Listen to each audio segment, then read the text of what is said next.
আচ্ছা, কখনোই কি এমনটা হয়েছে যে তুমি নিঃশ্বাস নিজে ভুলে গিয়েছ, কিংবা নিঃশ্বাস নিতে যেয়ে তোমার বিরক্ত লাগছে, অথবা প্রতিনিয়ত হৃৎপুণ্ডের সংকোচন এবং প্রসারণ তোমাকে দুর্বল করে তুলেছে? তুমিও তো ভাবছ, এইগুলো আবার কেমন প্রশ্ন? হার্টবিটের কারণে কেউ আবার বিরক্ত হয় নাকি? তুমি ঠিকই ধরেছ। হার্টবিট হলো এমন একটি প্রসেস যা দিনরাত ২৪ ঘণ্টা, এমনকি জন্ম থেকে মৃত্যু পর্যন্ত একটানা চলতেই থাকে। কিন্তু তবুও হার্টবিট আমাদের বিরক্তির কারণ হয়ে দাঁড়ায় না। শ্বাসপ্রশ্বাস নিতে গিয়ে আমরা হাঁপাই না, বরং শ্বাসপ্রশ্বাসের অভাবে আমরা হাঁপাতে শুরু করি। এতক্ষণে নিশ্চিত তোমার মনে প্রশ্ন জেগেছে যে পড়াশোনা মনে রাখার টেকনিক শিখতে এসে আমি তোমাকে বায়োলজিক্যাল ট্রাম শিখাচ্ছি কেন। এই ব্যাপারটা একটু তোমাদের কাছে ক্লিয়ার করে দিই।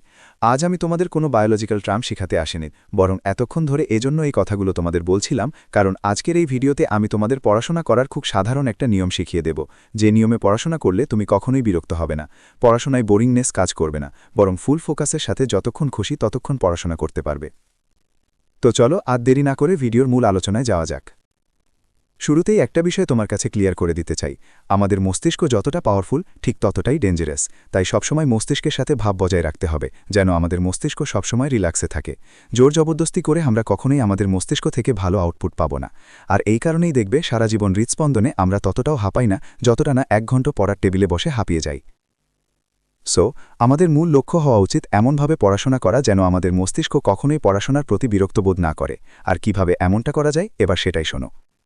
মনে আছে, শুরুতেই আমি তোমাদের সাথে হার্টের সংকোচন এবং প্রসারণের বিষয়টি শেয়ার করেছিলাম। ব্যাপারটি এজন্যই তোমাদের সাথে শেয়ার করেছিলাম কারণ হার্ট যেভাবে কাজ করে, আমরা যদি সেভাবেই পড়াশোনা করি তাহলে আমরা দিনে যতক্ষণ খুশি ততক্ষণ পড়াশোনা করতে পারব, কিন্তু কখনোই পড়তে পড়তে হাঁপিয়ে যাব না, পড়াশোনার প্রতি বিরক্তবোধ কাজ করবে না।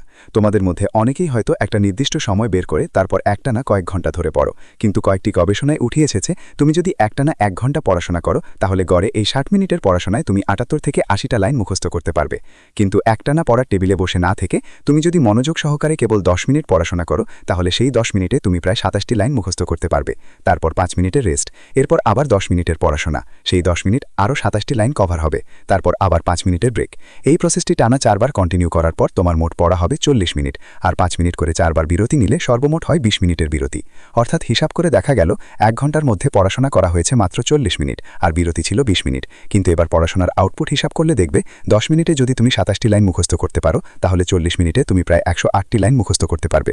সুতরাং বুঝতেই পারছো, সাধারণ পদ্ধতিতে পড়াশোনা করলে যেখানে তুমি ৬০ মিনিটে ৭৮ থেকে ৮০টা লাইন মুখস্থ করতে পারছো, তার পরিবর্তে যদি একটু ইউনিক ও স্মার্ট ওয়েতে পড়াশোনা করো তাহলে কেবল ৪০ মিনিটে তুমি প্রায় ১০৮টি লাইন মুখস্থ করতে পারছো।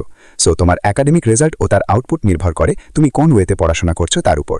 তবে অবশ্যই মনোযোগ সহকারে একটি রিল্যাক্সিং পরিবেশে ফুল ফোকাসের সাথে পড়াশোনা করতে হবে, তাহলেই দেখবে তোমার পড়াশোনা এক অন্য লেভেলে চলে গেছে।